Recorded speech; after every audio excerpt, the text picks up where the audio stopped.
स्वागत आहे तुमचं मोरेताईंच्या रेसिपी चॅनल मध्ये।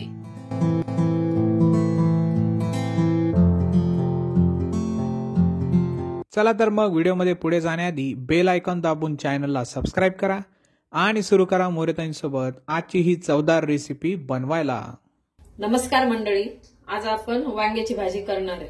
तर त्याच्यासाठी हे वांगे घेतले, मी कापून घेतलेले, असं करून पाहिलेले, छान किडके नाही काही नाही आणि जास्त काटेरी होते ना तर काटे पण काढले।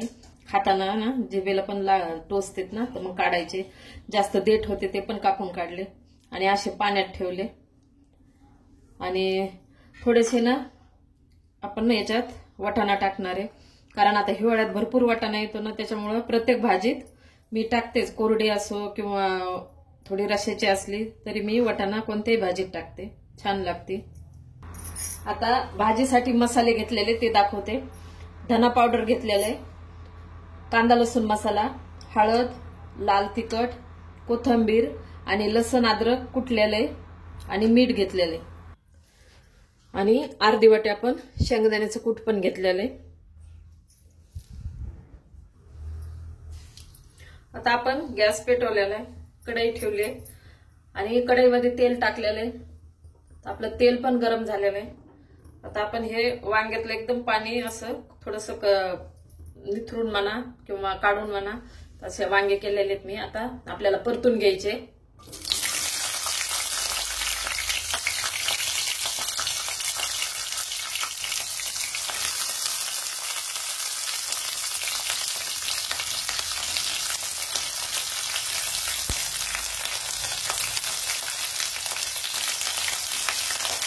आपण याला आता परतून घेऊ।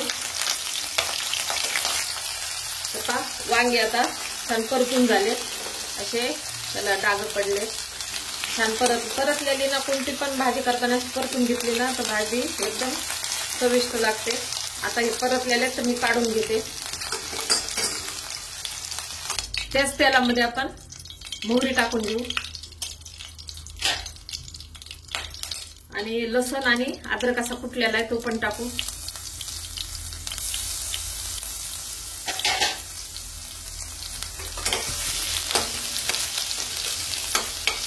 लसण परतलं ना तर आपण मग हे सगळे एकत्र करून मसाले टाकू।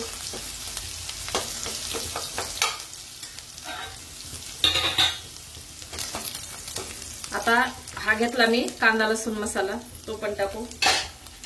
धने पावडर, हे लाल तिखट, हळद, मीठ, एकदम आपली साध्या पद्धतीनं शेंगदाण्याचं कूट घालून छान एकदम आयत्या वेळेला बी करायला लागलं तर याला काहीच वेळ लागत नाही। आता हे मसाले आपण परतून घेऊ आणि करपू नये म्हणून आपण थोडंसं पाणी टाकणार आहे। ते मसाला परतून करपायचा नाही ना तर त्याच्यामुळे थोडंसं पाणी टाकून घेते, कारण आपला कोरडा मसाला आहे ना। त्याला थोड्या वेळात आपण परतून घेऊ। हे पहा, आपण ना थोडंसं पाणी टाकल्यामुळे ना कोरडे मसाले असले की पाणी टाकायचं नाही, तर काय करायचं आधीच मसाल्यामध्ये पाणी टाकून नंतर तेलामध्ये टाकायचं, म्हणजे असे करपत नाही आणि छान तेल सुटेपर्यंत असं नंतर परतून घ्यायचं आपल्याला। आता छान परतलेत।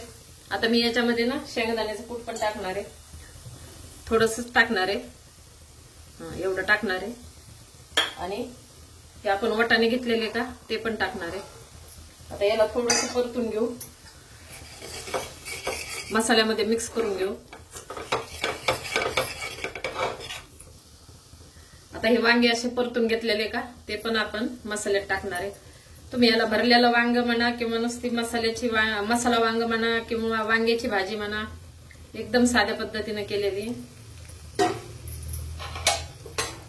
आता आपण हे पूर्ण मिक्स करून घेऊ आता। आणि एकीकडे मी काय केलेलं आहे, भाजीमध्ये पाणी टाकायला गरम ठेवलेलं आहे।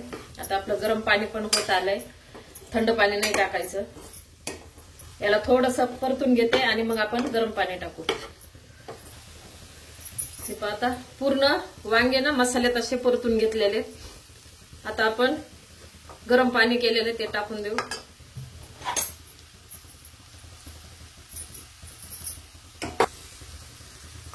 तर हे गरम पाणी केलेले.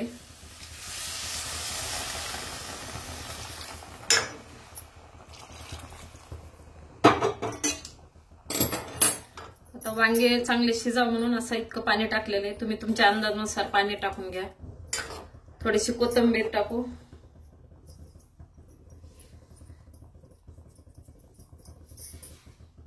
भरपूर टाकायची असेल ना तर भरपूर टाकायची. आता काय हिवाळ्यात भरपूर येते कोथिंबीर पण, वाटाणे पण भरपूर टाकली. अर्धी वाटी कोथिंबीर टाकली.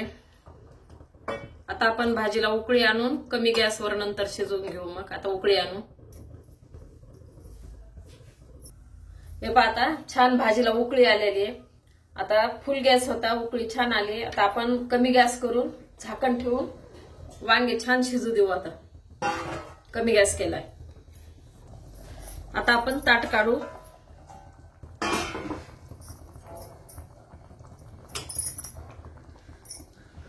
वांग्याची भाजी आपली शिजलेली. आता चांगली शिजू दिली मी, कारण मग ना चांगले वांगे शिजले ना तर मस्त मसाला त्याच्यात जातो. हे पहा छान खाताने बी लगेच हाताने आपण दाबलं की होतंय. आणि तुमचं देठ पण एकदम शिजलंय छान.